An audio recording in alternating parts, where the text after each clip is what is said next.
In Revelation 17, verse 15, we are told, "The waters which thou sawest, where the whore sitteth, are peoples and multitudes and nations and tongues." In Revelation 10, we're told, "Thou must prophesy again before many peoples and nations and tongues and kings." The Bible, to put it quite simply, is God's attempt to communicate his plans and purposes to the people of the world. Since God is holy, pure, and sinless, no human can stand in his presence without being immediately terminated. Or God must conceal his godness from us humans to protect us. And yet, it is his longing desire to communicate with us. It is his joy to communicate with us. But how does he do that without destroying us? Simple. You write your communications out so that your words can then be understood by those who live on this sinful planet. The Bible is God's way of communicating with the people of his lost planet. From God's vantage point up there to the masses of humanity down here, we look like an ocean ebbing back and forth, or a stream ever flowing. But while God wants to communicate with us, what are we doing? Where are all these people going? Do they know that they are soon to be destroyed forever? The devil has created a vast world of entertainment to keep these people from knowing their destiny. They think all is at peace and they are safe. They could not be further from the truth. Millions of people are being lost every day. Every day, millions of souls are perishing while we twiddle our thumbs, go to church, be entertained, or talk about frivolous topics that have nothing to do with anyone's salvation. How do you think God feels about us killing our neighbors? If we are not doing anything to personally bring one person to the knowledge of their destiny, it is the same as committing murder. You will be held accountable. The Golden Gate Bridge was built in 1937 to facilitate the moving of people from one side of the bay to the other. Over 2 billion vehicles have used the bridge to cross the Golden Gate Strait, which is approximately 3 miles long by 1 mile wide, with currents ranging from 4 to 8 knots. Jesus is like the Golden Gate Bridge. He also spans a gulf that is wide and swift with currents of sin. All who use the bridge God has provided will cross the cold, swift currents of sin safely. Jesus has given us his Bible in order for us to learn how to walk his bridge.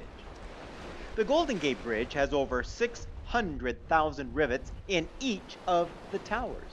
They are strong and hold the bridge together. The Golden Gate Bridge does its job. It has never failed. The same with Jesus. He will never fail. However, we must know the rules and regulations for crossing the bridge. If we fail to cross the bridge in the prescribed manner, we will die.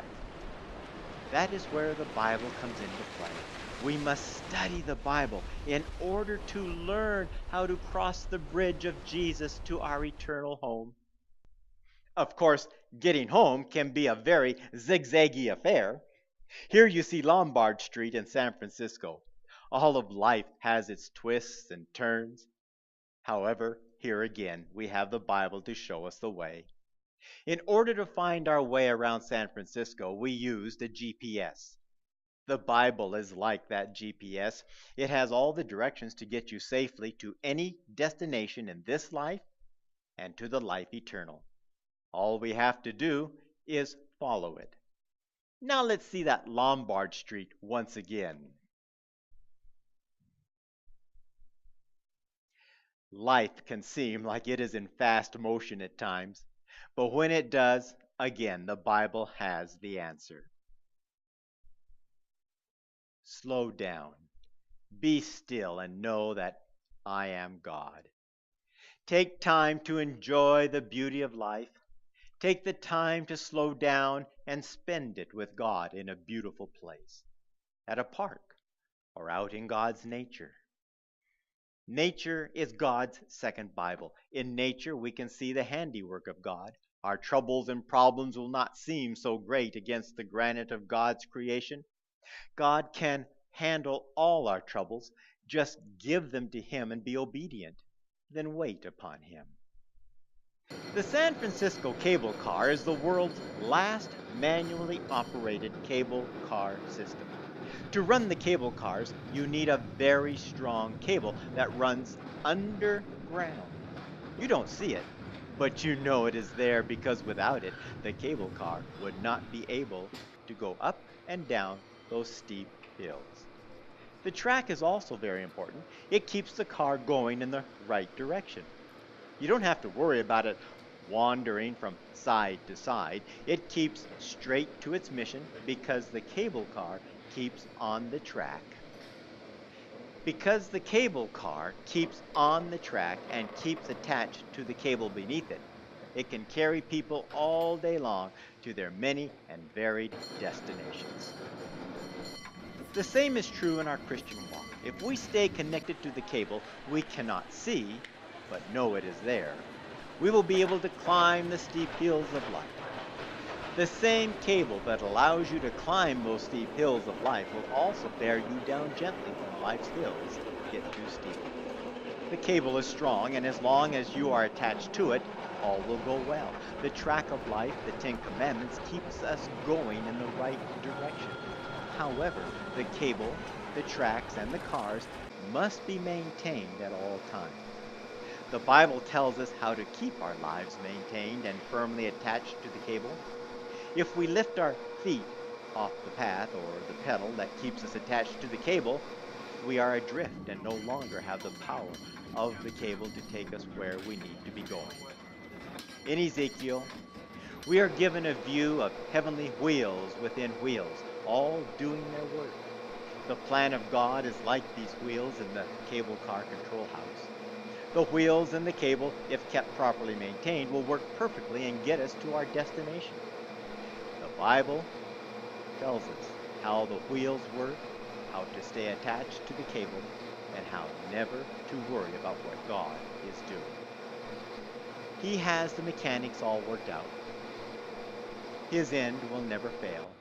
All we have to do is get on board the heavenly cable car and hang on for the ride. It may be up or down some steep hills, but the power pulling it will never give out, and it will take you home.